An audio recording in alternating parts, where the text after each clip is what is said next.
তার জামিন হয় না, আর মানিক জামিন পাই কেমনে? টাকা আছে না, টাকার এই পিঠো যা ওই পিঠোটা, টাকা থাকলে সবই সম্ভব। আমি বুঝতে পারছি না দেশ কোন দিকে যাচ্ছে, কোথার পানি কোথায় গড়াবে। না, এই আন্দোলন থামাই রাখা যায় না।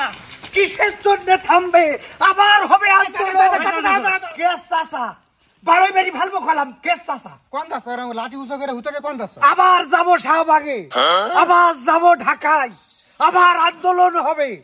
না, এই আন্দোলন এখনো শেষ হয়ে যায়নি। আমাকে কি আমার আন্দোলন কি জন্য, কি হয়েছে, কি হয়নি সেটা আমাকে বলো।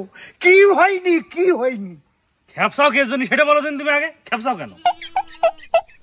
খেপসি কি আর সাদে, খেপসি কি আর সাদে?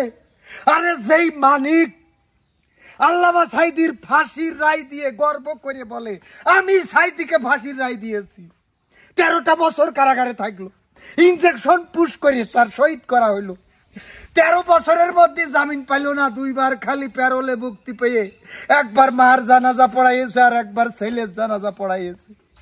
তার জামিন হয় না, আর মানিক জামিন পাই কেমনে? এই কথা আচ্ছা শোনো, ও কথা আর বইলে না, বুঝলে? এই যে টাকা আছে না, টাকার এই পিঠো যা ওই পিঠোটা, টাকা থাকলে সবই সম্ভব। টাকার এই পিঠ আর ওই পিঠ একরকম থাকার জন্য আমাদের সাঈদ রক্ত দেয় নাই, আমাদের মুগ্ধ ছড়াই নাই। এতগুলো মানুষ হাত হারালো, পা হারালো। যেই দেশে বিচারহীন ছিল সেই দেশে বিচার কায়েম হবে, অন্যায়কারীরা শাস্তি পাবে। তার জন্যই তো এত মানুষ রক্ত দিয়েছে, জীবন দিয়েছে। আজকে বিচারপতি কালা মানিক, তার অপরাধের কোনো শেষ নেই। জীবনের শেষ টকশোতে এক নারী উপস্থিতিকার কি আচরণটা করেছে, এইটা দেখার পরেও সে জামিন পায় কেমনে? ওই যে ওই কথা। আর মেন জায়গায় সমস্যা চাচা, ওইসব জায়গায় ক্লিয়ার যদি না হয় তাহলে দুর্নীতি মনে করা শেষ হবে না। সব জায়গায় টাকার খেলা, টাকা মেরে দিচ্ছে অমনি কাজ শেষ হয়ে যাচ্ছে। আমি মানতে পারছি রে। হঠাৎ করে শুনলাম হাসান মাহমুদ ধরা খেয়েছে, আবার টিপিতে দেখলাম সে নাকি বেলজিয়ামে।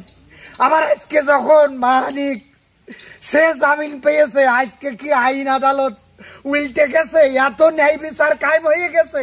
তাহলে আলেমুলামা যখন জেলখানায় থাকে, ওই যে আমির হামজা 3 বছর, মামুনুল হক কত বছর ছিল, আরো কিটা ওই যে জসিমউদ্দিন রহমানি, তারপরে তোমার আরো অনেকেই মাদানি, এত মানুষ যে জেলখানায়, ওই যে ছোট রফিকুল ইসলাম, তাকে সময় তো এত জামিন আসেনি। হ্যাঁ, আবার আন্দোলন করতে হবে। কোনো কথা কই যে তুই আমার সাথে গেলি আয়, না গেলি আমি চলে গেলাম সাইডে।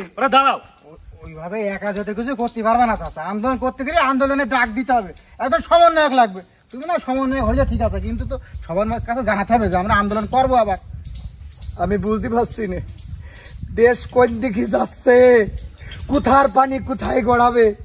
তাহলে কি তোরা আন্দোলনে যাবি আমার সাথে? যাবো না তো কি, যাবো।